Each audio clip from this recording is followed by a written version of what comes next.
How's it going, everybody? Rafa, the Pickleball Tech Dude here. And some of you will remember that when I first got my start out in reviewing, they used to call me the king of 60-second reviews. This is everything you need to know about the Holbrook Power Pro, the Spartus Gladius Centurion, the 11624 Huarache X Thrive Pickleball line. Okay, maybe nobody explicitly called me that. But regardless, I spent months really nailing down exactly how to deliver what you need to know about a product in 60 to 90 seconds or less. And in this new series I'm going to be releasing, we're going to be rolling back the clock just a little bit.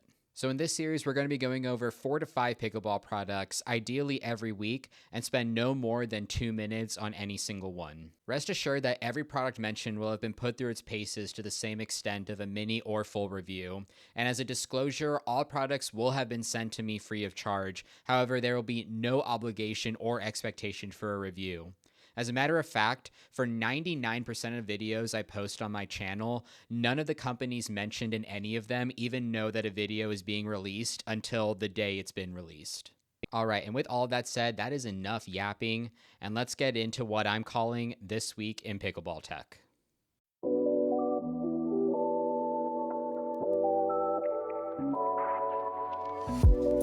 Let's start off with only the second non-paddle related thing I've reviewed on the channel so far, and it's the One shoe by Frankworks. This shoe was created with the objective of being the most comfortable tennis, pickleball, or paddle shoe anybody has ever worn. Going back to front, the One has a sock-like fit around the ankle, really thick cushioning around the Achilles area, and the soft cushion above the hard, durable cushion on the bottom is meant for your heel to sink in and lock into place for minimal movement. The midsole has even more soft foam going up around the sides so that when you're sliding, you're still sinking into that soft foam for a lot more comfort and stability.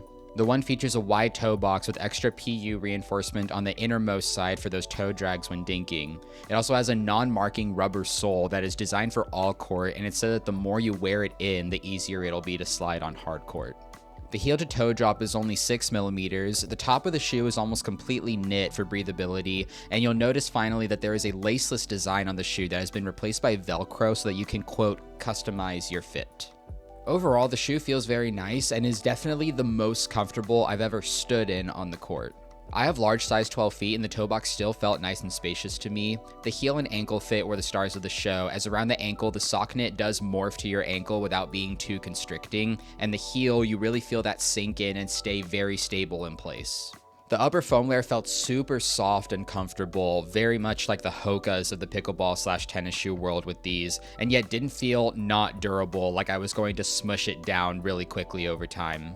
My two main qualms with the shoe are that with the foam walls going up so high in the midsole, if you have flat feet like myself, you're going to kind of lie on top of those and it's going to pinch your midsole in an uncomfortable way.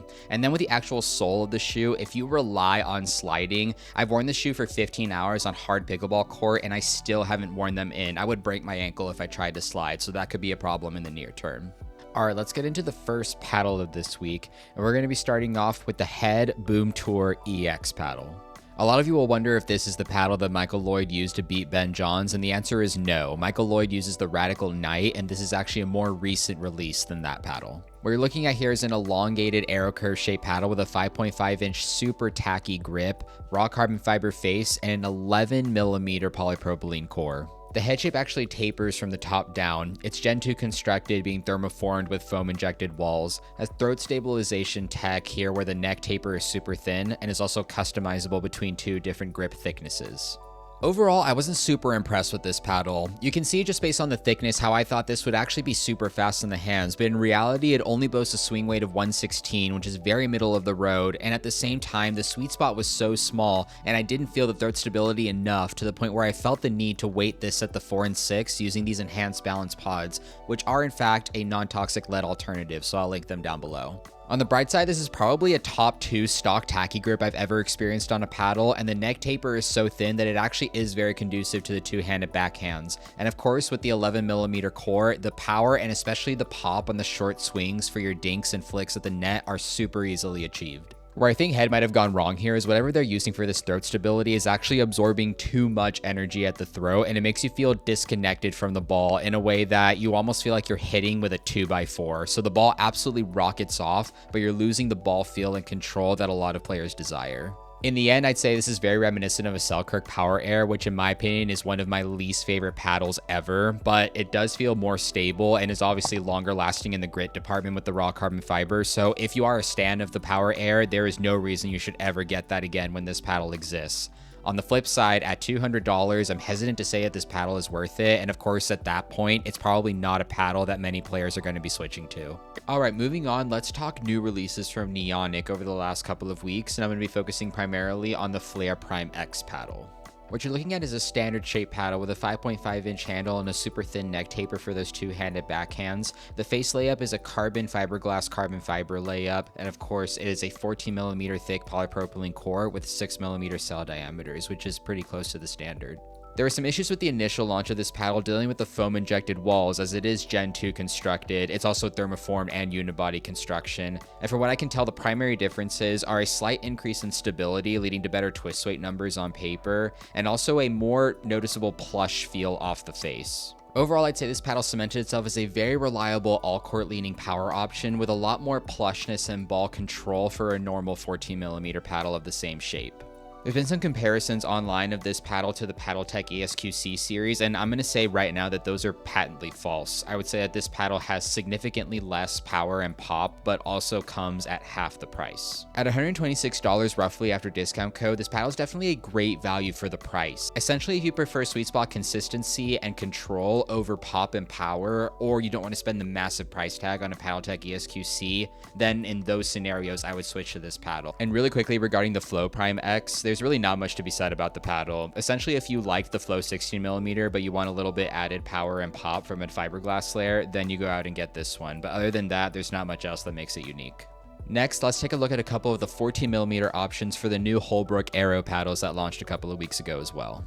These are edgeless 14mm raw carbon fiber Gen 2 paddles with shapes that primarily impact the grip length, and what makes these unique is the inherent weighting in the top and bottom corners of the paddle.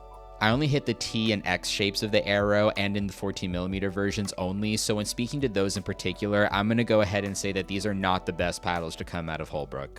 These are really great for generating power on drives, both on the forehand and backhand side, in particular with the Aero T because it's got that extra grip length. However, they feel extremely stiff. The sweet spot is not very forgiving despite the perimeter weighting, and the balance point is far too high to actually take advantage of a low swing weight that you generally see from an edgeless paddle. I still think the Power Pros are the best paddles that Holbrook makes, and I would say if you have the opportunity, I would demo the 16mm to see if they're any better, but I would stick away from these 14mm. I really don't think they're worth it at the price. And finally, I wanted to end the rapid fire for this week with a really quick one, being the CTRL Forza paddles. Now don't get me wrong, these paddles look absolutely sick, and I think this is a great facelift from the original Forza paddles. However, I really don't think that after months of R&D, I was expecting Volair to come back with the same exact paddles, but with Kevlar faces. But if you're wondering what it felt like to play with, I would go and watch any Forza 16mm review and take into account that this one has less power, less pop, way more control, and is way more consistent and forgiving around the sweet spot, and that's about it.